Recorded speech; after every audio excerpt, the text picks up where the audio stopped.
Le Premier ministre Abiy a encouragé les autres jeunes à s'efforcer de créer des solutions au service de leur nation.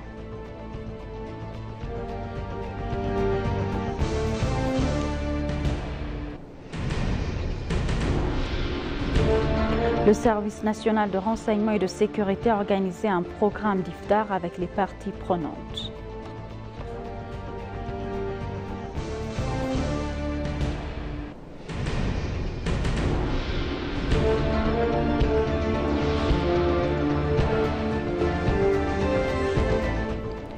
Bienvenue chers téléspectateurs, c'est Aline Tebaro avec le journal du 25 mars 2025.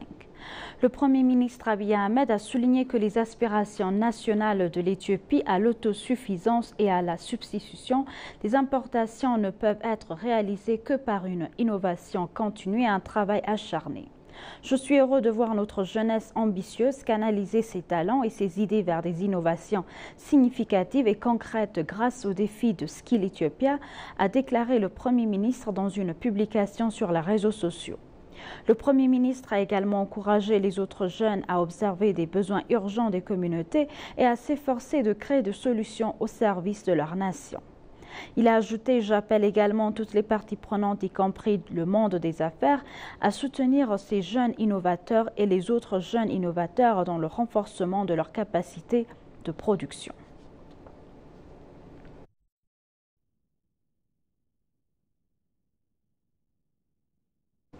Le directeur général de l'Institut des affaires étrangères, Jafar Badrou, a eu des discussions avec des représentants de l'Agence japonaise de coopération internationale.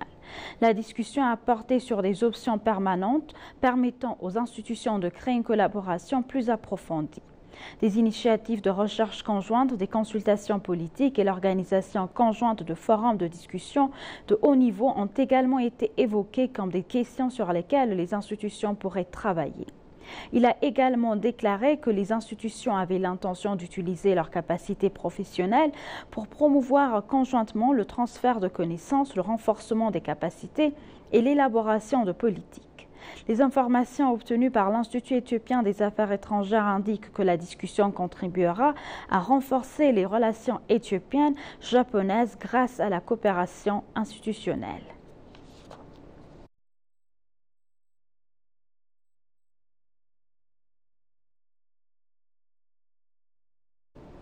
Le président de la Commission de l'Union africaine, Mohamed Ali Youssouf, a félicité les casques bleus de l'OSOM pour leur courage et leur sacrifice dans le rétablissement de la paix en Somalie, reconnaissant leur rôle essentiel dans la promotion du programme de stabilité en Afrique. Au cours de sa visite officielle en Somalie, le président a visité la base de la mission de transition de l'Union africaine en Somalie et a rencontré l'équipe de direction. À l'issue de sa visite, le président a félicité les casques bleus à l'OSOM pour leur courage et leur sacrifice dans le rétablissement de la paix en Somalie, reconnaissant leur rôle essentiel dans la promotion du programme de stabilité en Afrique. Réaffirmant l'engagement indéfectible de l'Union africaine, il s'est engagé à relever les défis opérationnels et à améliorer le bien-être des troupes afin de renforcer l'impact de la mission. Votre service illustre la solidarité africaine en action, a-t-il exprimé, rendant hommage au dévouement des soldats de la paix pour l'avenir de la Somalie.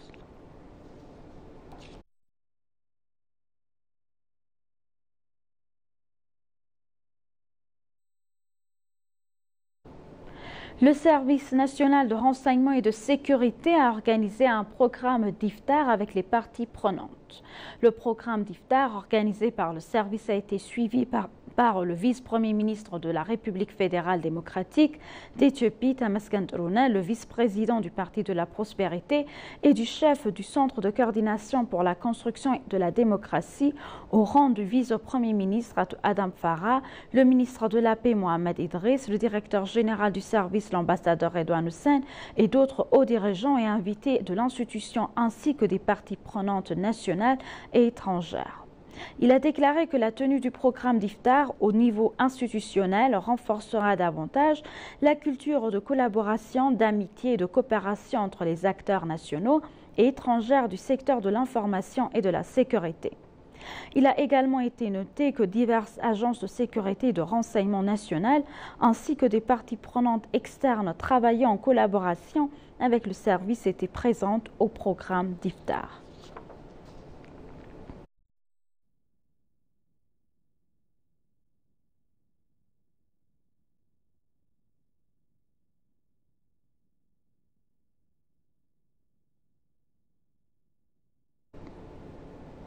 Le Forum d'affaires de l'investissement éthiopien-Brésil se tiendra le 30 mars 2017, calendrier éthiopien, à Sao Paulo, au Brésil. Le forum vise à promouvoir le potentiel de l'Éthiopie en matière d'investissement, de commerce et de tourisme selon l'ambassade d'Éthiopie au Brésil. Il a également été déclaré que l'événement aurait pour avantage de renforcer la coopération en matière de commerce et d'investissement entre l'Éthiopie et le Brésil. Il convient de noter qu'un forum de promotion du potentiel d'investissement de l'Éthiopie s'est tenu à Brasilia en février 2017, calendrier éthiopien, en présence du ministre d'État des Affaires étrangères, l'ambassadeur Misganu Areka.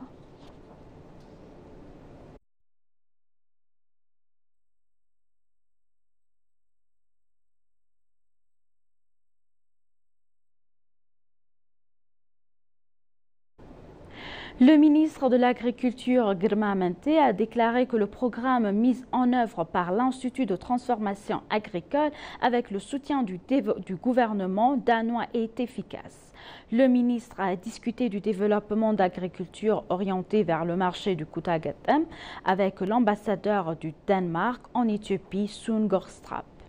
Le ministre et l'ambassadeur ont eu des discussions fructueuses sur la mise en œuvre de la phase 2 du programme agriculture commercialisée qui est mise en œuvre dans le cadre de l'Institut de transformation agricole avec le soutien du gouvernement danois.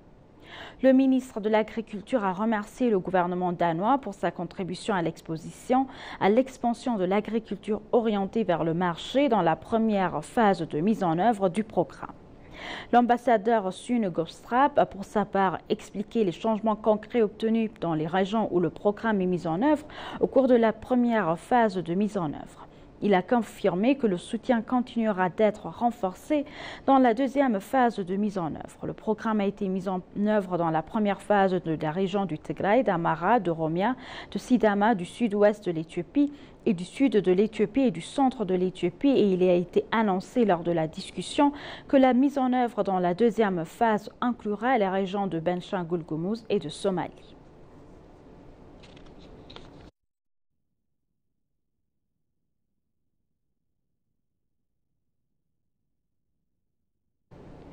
Le ministre de l'Eau et de l'Énergie, Abtamu Itafa, a eu des entretiens avec le ministre de l'Énergie, des Mines et des Énergies renouvelables, son Excellence Mohamed Arkab, en qualité de vice-premier ministre de l'Algérie. Le ministre Abtamu Itafa a mentionné qu'il existe une relation diplomatique de longue date entre l'Éthiopie et l'Algérie. Il a déclaré que le soutien apporté aux questions régionales, continentales et internationales en un bon exemple. Le ministre a souligné que l'Éthiopie joue un rôle majeur dans la création d'un réseau électrique en Afrique. Il a déclaré qu'il existe une bonne opportunité pour les entreprises algériennes travaillant dans le secteur de l'énergie de participer au secteur de développement de l'énergie en Éthiopie. Le ministre des Mines et des Énergies renouvelables, Mohamed Arkab, a pour sa part déclaré que les entreprises algériennes telles que Sonagaz et Sonatrach, qui produisent de l'électricité, de la distribution d'électricité et des intrants essentiels par la distribution d'électricité, sont intéressées à investir en Éthiopie. Le ministre Mohamed Arkab a ajouté qu'il y aura des opportunités pour les professionnels éthiopiens de l'énergie de renforcement, leur capacité en Algérie dans le secteur du renforcement des capacités énergétiques. Il a été noté qu'un groupe de travail s'efforcera de renforcer davantage la coopération entre les deux pays en préparant un protocole d'accord avec le ministère de l'Eau et de l'Énergie, Énergie électrique éthiopienne, Service électrique éthiopien et le ministre des Affaires étrangères.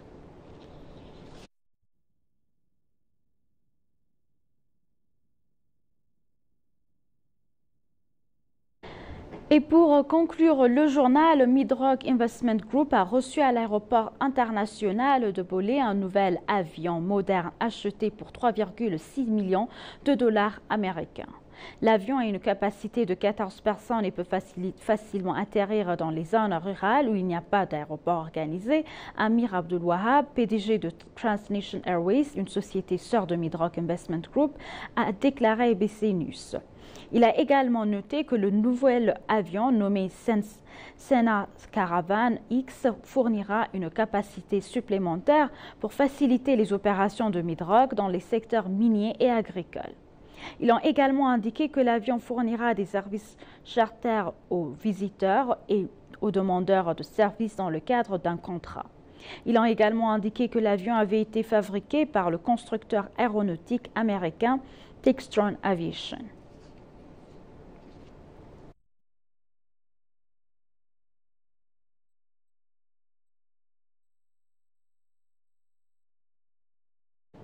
Chers téléspectateurs, nous vous rappelons les titres principaux.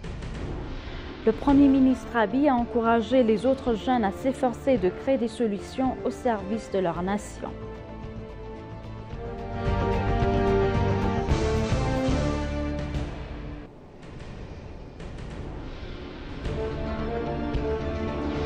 Le Service national de renseignement et de sécurité a organisé un programme d'iftar avec les parties prenantes.